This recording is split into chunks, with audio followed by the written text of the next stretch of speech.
নাহমাদুহু ওয়া নুসাল্লি আলা রাসূলিহিল কারীম। আমার এই প্রোগ্রামে যারা অংশগ্রহণ করেছেন সকলকে আন্তরিক মোবারকবাদ। আজকে যে বিষয়টি আলোচনা করব, আমরা বাংলাদেশে যারা রয়েছি সর্বশ্রেণীর মানুষ, নামাজি বেনামাজি, আলেম গায়রে আলেম, সাধারণ শিক্ষিত মাদ্রাসায় শিক্ষিত, সবাই মানব রচিত আইন আমরা মেনে চলি। আমরা সকলেই আল্লাহ পাকের আইনকে বর্জন করেছি এবং আমরা মানুষের রচিত আইনকে আমরা মেনে নিয়েছি। সেটি যে কোনো শ্রেণীর মানুষ হোক, সে আলেম হোক অথবা গায়রে আলেম হোক, সে সাধারণ পাবলিক হোক অথবা কোনো উচ্চ লেভেলের কোনো ইসলামী স্কলার হোক, সবাই এ টু জেড, এতে কোনো পার্থক্য নেই। আমরা ইমানদার, আমরা মুমিন, এটি শুধুমাত্র আমাদের একটি মৌখিক কথা। আদৌ আমরা আল্লাহ পাকের উপরে পূর্ণ ইমানদার আমরা কেউ নই। আমরা এটি শুধু মুখের কথা হিসাবে যা আমরা ইমানদার। আমি নামাজি, আমি একজন আলেম, আমি আল্লাহকে ছাড়া কাউকে মানি না, আল্লাহ পাককে ছাড়া আমি কারোর সাথে আপোষ করি না। এই সমস্ত বক্তব্য যারা প্রদান করে, যারা দেয় এবং যারা নিজেদেরকে এমন মুমিন মনে করি, আমরা সকলেই কোনো ক্রমেই আল্লাহ পাককে আইনদাতা, বিধানদাতা হিসাবে আমরা কিন্তু গ্রহণ করি নাই। আমরা কোনো না কোনোভাবে আমরা মানব রচিত আইনকেই আমরা আমাদের কল্যাণ এবং আমাদের নিরাপত্তা, আমাদের শান্তি, সুবিচার আমরা মনে করি মানবের আইন দ্বারাই হইতে পারে। বর্তমান সময়ে টঙ্গীর ইজতেমার ময়দানে যেই দুই পক্ষের মধ্যে যেই বিরোধ চলছে এবং সাতপন্থীরা যেভাবে অতর্কিত হামলা করে জুবায়েরপন্থীদেরকে হত্যা করলো, আহত করলো, এই যে আক্রমণ করলো, আমরা এই ক্ষেত্রে সমাধানদাতা কাকে মেনেছি, সালিশ কাকে মেনেছি, টঙ্গীর ময়দানের সমাধান কে দিবে? এর সমাধানের জন্য আমরা উভয় পক্ষই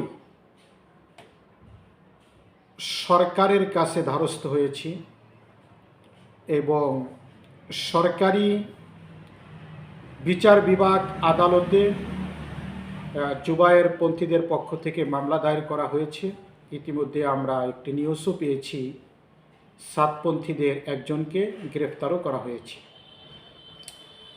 টঙ্গীর ময়দানের এই যে সমস্যাটি, এটির সমাধান কল্পে এবং নিহত যে মুসল্লি নিহত হয়েছেন তার সুবিচার কল্পে আমরা জুবায়েরপন্থী যারা হয়েছি তারা বর্তমান সেকুলার রাষ্ট্রের সেকুলার বিচারালয়ের দ্বারস্থ হয়েছি।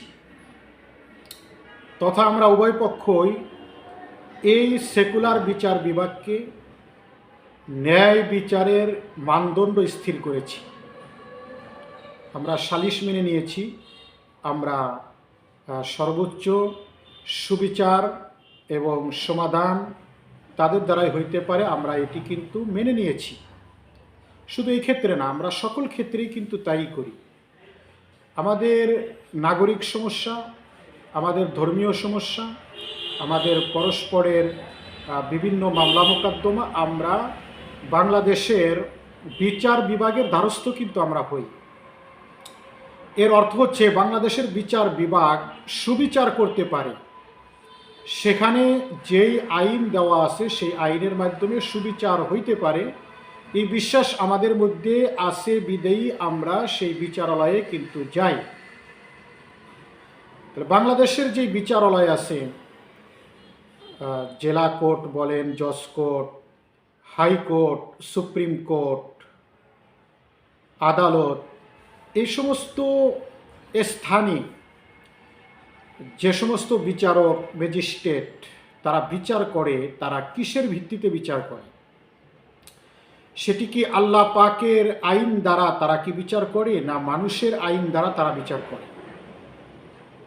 বাংলাদেশ যেহেতু সেকুলার রাষ্ট্র, সেকুলার সংবিধান, সুতরাং বাংলাদেশের আদালতে সম্পূর্ণ সেকুলার আইনকে, মানুষের বানানো আইনকে সর্বোচ্চ মানদণ্ড স্থির করে সেই আইনের ভিত্তিতেই এই সমস্ত বিচারালয়ে বিচার করা হয়।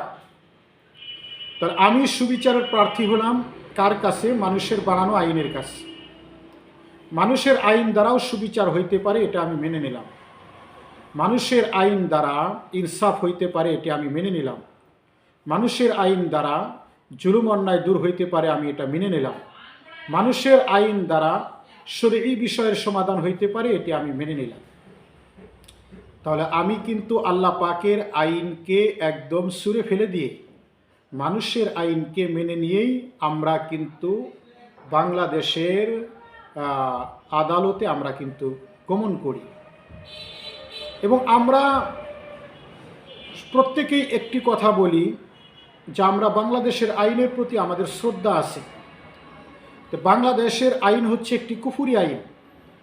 কুফরি আইনের প্রতি শ্রদ্ধা রেখে আমি কিভাবে তাওহীদপন্থী মুসলিম দাবি করতে পারি? মুসলমান তো কোনো সময়ই কুফরি আইনের প্রতি শ্রদ্ধা রাখতে পারে না। মুসলমানের শ্রদ্ধা, মুসলমানের ভালোবাসা, মুসলমানের আনুগত্য হবে একমাত্র একচ্ছত্র সার্বভৌমত্বের মালিক আল্লাহ তাআলার আইনের প্রতি। এই আইন ছাড়া আর কারো আইন মানবে না, এটাই হচ্ছে ঈমান। তো একদিকে আমরা মুসলমানেরা আল্লাহ পাককে ভালোবাসি, আল্লাহ পাকের আনুগত্যের কথা বলি, আল্লাহ পাককে আইনদাতা মনে করি, আল্লাহ পাককে সুবিচারকারী মনে করি, আল্লাহ পাককে ইনসাফকারী মনে করি। অপর দিকে মানব রচিত সেকুলার রাষ্ট্রের আদালতকেও আমরা সুবিচার এবং ইনসাফগার মনে করি। তাহলে এই ক্ষেত্রে আল্লাহ পাক একচ্ছত্র সুবিচারকারী, আল্লাহ পাক একচ্ছত্র হাকিম, এটি কিন্তু আমরা একচ্ছত্র মানলাম না, আমরা এর সাথে অন্যকেও অংশীদার করলাম। আল্লাহ পাককেও আমরা হাকিম মনে করি, আবার সেকুলার রাষ্ট্রের বিচার বিভাগকেও আমরা হাকিম মনে করি। তাহলে এটাকে বলা হয় অংশীদারিত্ব, এটিকে বলা হয় শরিক, এটিকে বলা হয় শিরক। তাহলে আমরা কিন্তু শিরকে লিপ্ত হলাম।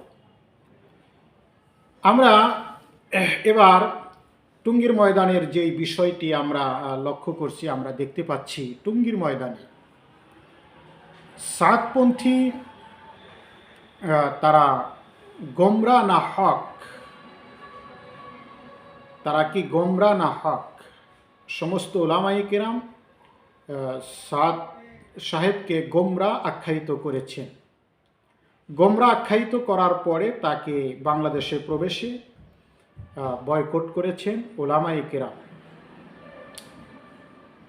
এই বিষয়টির সমাধানের জন্য যখন আমরা সেকুলার রাষ্ট্রের স্বরাষ্ট্র মন্ত্রণালয়ে গেলাম এবং স্বরাষ্ট্র উপদেষ্টার কাছে গেলাম, তখন তার কাছে আমরা কেন গেলাম? তিনি সিদ্ধান্ত দিবেন সাদ সাহেব তিনি হক না বাতিল। এই সিদ্ধান্তের মানদণ্ড বানাইলাম কাকে? সেকুলার রাষ্ট্রের সেকুলার আইনদাতা স্বরাষ্ট্র মন্ত্রণালয়কে। তারা তো সেকুলারপন্থী, তারা তো কুফরি আইন রচনা করে। যারা কুফরি আইন রচনা করে তাদেরকে আমরা মানদণ্ড বানাইলাম, সাতপন্থী বান্ত হবে কি হবে না। দ্বিতীয়ত, আমরা নিরসনের জন্য তার কাছে এখন যাচ্ছি, কিন্তু এখন প্রথম ইস্যু থেকে সরে এসে এখন আমরা দ্বিতীয় ইস্যুতে অন্তর্ভুক্ত হয়েছি। এখন সাত ভ্রান্ত কি ভ্রান্ত না সেই ইস্যু এখন মুখ্য বিষয় না। এখন যে বিষয়টি এসেছে সেটি হচ্ছে সাতপন্থীকে সন্ত্রাসী সংগঠন আখ্যা দিয়ে তাদেরকে নিষিদ্ধ ঘোষণা করা, তাদেরকে বয়কট করা, তাদেরকে বিতাড়িত করা, তাদের কার্যক্রম বন্ধ করে দেওয়া। তাদের কার্যক্রম কেন বন্ধ হবে? কি কারণে? তারা কি হকের উপরে আছে না হকের উপর নেই? এটা না হলো প্রথম সিদ্ধান্ত।